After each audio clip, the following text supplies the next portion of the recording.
Hi అండి. ఇది దువ్వాడ నుంచి అమృతపురం వెళ్ళే రోడ్లో ఉంటుంది. అమృతపురంకి 1 కిలోమీటర్ ముందు అమరపిన్నిపాలెం ఊరిని ఆనుకొని లేఅవుట్ ఉందండి. ఇది 27 ఎకరాల లేఅవుట్. ఎక్సలెంట్ డెవలప్మెంట్ ఆల్రెడీ జరుగుతుంది. ఆల్రెడీ స్టోన్స్ ఫ్లాటింగ్ అయిపోయింది. లోన్ అవైలబిలిటీ కూడా వస్తుంది.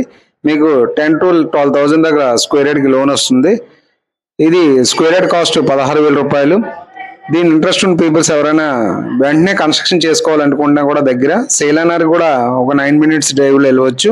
గోపాలపట్నం ఒక 10 minutes డ్రైవ్లో వెళ్ళవచ్చు. సబ్బవరం 3 minutes డ్రైవ్లో, దువాడికి 7 minutes డ్రైవ్లోనే మాత్రమే వెళ్ళవచ్చు. Excellent layout. చుట్టూ కాంపౌండ్ వాల్ కూడా మన కన్స్ట్రక్షన్ అవుతుంది. ఆల్రెడీ స్టోనింగ్ వర్క్ అవుతుంది. ఆల్రెడీ మార్గేజ్ ఐడెంటిఫై అయిపోయింది. లోన్ ప్రాసెస్ కూడా ఆల్రెడీ స్టార్ట్ అయింది. మీరు ఈ మంత్లో లోన్కి వెళ్ళాలన్నా కూడా మినిమం 10 to 12,000 పర్ స్క్వేర్ యార్డ్కి లోన్ వస్తుంది. కాబట్టి లోన్ ప్రాసెస్ కూడా అయిపోయింది. కాబట్టి ఎవరైనా ఇంట్రెస్ట్ ఉంటే వెంటనే ఇల్లు కట్టుకోవాలనుకుంటే ఎక్సలెంట్ లేఅవుట్. ఊరు ఆనుకొని ఉండడం వల్ల మీరు ఇప్పుడే ఇల్లు కట్టుకొని కూడా ఉండొచ్చు. మీరు కాల వర్క్, డ్రైనేజ్ సిస్టమ్ చూసారా ఎంత బాగా వర్క్ అవుతుందో. ఎక్కడ కూడా ఇంత డెవలప్మెంట్ జరగదు. చాలా ఎక్సలెంట్ డెవలప్మెంట్. దీని క్లబ్ హౌస్ కూడా ఉండడం వల్ల మీకు ఎక్సలెంట్ డెవలప్మెంట్. మేము రెసిడెన్షియల్గా ఇల్లు కూడా కట్టే ఆలోచన ఉంది. కాబట్టి కంపల్సరీగా 3 to 4 monthsలో మీకు ఇల్లు కూడా దీంట్లో వచ్చే అవకాశం ఉంది. కాబట్టి ఆల్రెడీ ఇల్లు కట్టుకోవాలంటే కట్టుకోవచ్చు. ఎందుకంటే ఎక్కడ చూసినా